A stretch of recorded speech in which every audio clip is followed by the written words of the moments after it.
Hi class, today I'll be talking about American Indian oc- occupation of Alcatraz. My first slide is acquiring Alcatraz. I've chosen this topic, American Indian movie occupation of Alcatraz, which includes Wilma Mankiller and Richard Oakes. I have chosen this because the American Indian population has moved from one place to another, from the east in the 19th century till now, from Oakland to Alcatraz. At this point, the Americans were not treating the Indian population with respect. The Indians had to move from ghettos to jail cell only to occupy land that was theirs. California digital newspaper states on June 8, 1970, the Indian leader was arrested for trespassing on Pacific Gas and Electric Company campground near the Pitt River in Shasta County. Nine other Indians were also arrested. They claimed that the land rightly belonged to Native Americans, where the Indians can't even own land that's rightfully theirs.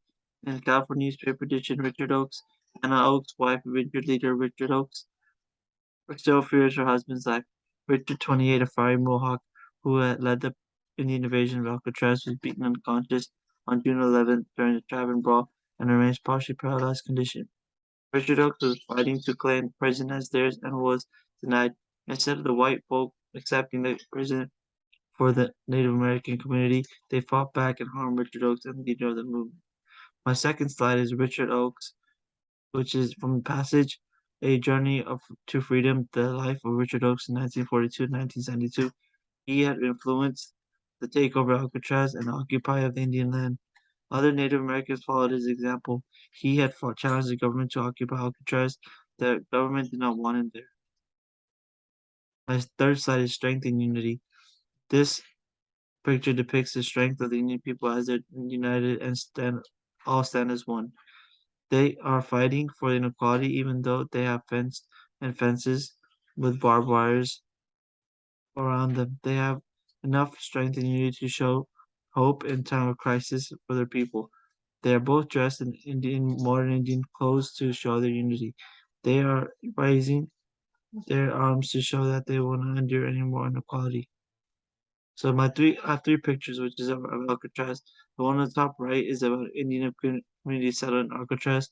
Bottom right is the cells that they slept in, and the bottom left is the far view of Alcatraz. My first quote is, "We do not fear your threat to charge us with crimes on our land.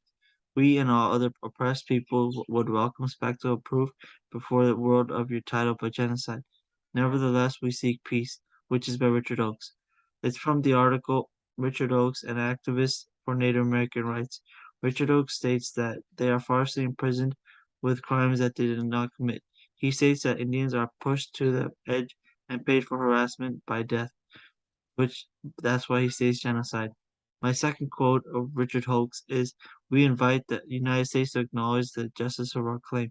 The choice now lies with the leaders of American government to use violence upon us to remove us from our great spirit's land, or to institute a real change in its dealing with the American Indian." It's from another quote from from article Richard Oakes, an activist from Native American rights. After moving to Alcatraz, said Oakes said the government has two choices: to settle the movement in peace or violence. He states that he wants to live with Alcatraz in his community and wants the government to support them. My second person of interest is William Pearl Mankiller. She was the chief of Cherokee tribe. She served the Cherokee community at San Francisco, where she lived. According to the article, The Occupation of Alcatraz, 1969, she had fought for unclaimed land, which was Alcatraz. She had supplies for the island. She also had helped defend land from the public gas and electric company. While being in the Pitt River, the tribe helped the land as the following of the environment toll that the dam had on the surrounding area.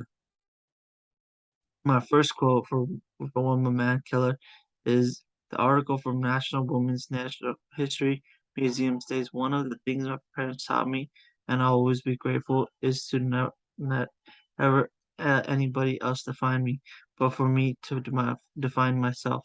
This quote is by Wilma Mankiller, and she states that nobody can change who she is, and she is proud to be Indian. She is hardened by the fact that identity came from generations of sacrifice. She is proud to define herself and not be given any identity that people choose for her. Though Indians had much harassment to deal with her parents had built her up strong, where she could not fear a superior man. My second quote is the article from National Women's History Museum. Manicure recalled, when Alcatraz occurred, I became aware of what needed to be done so that the rest of the world knew Indians had rights too.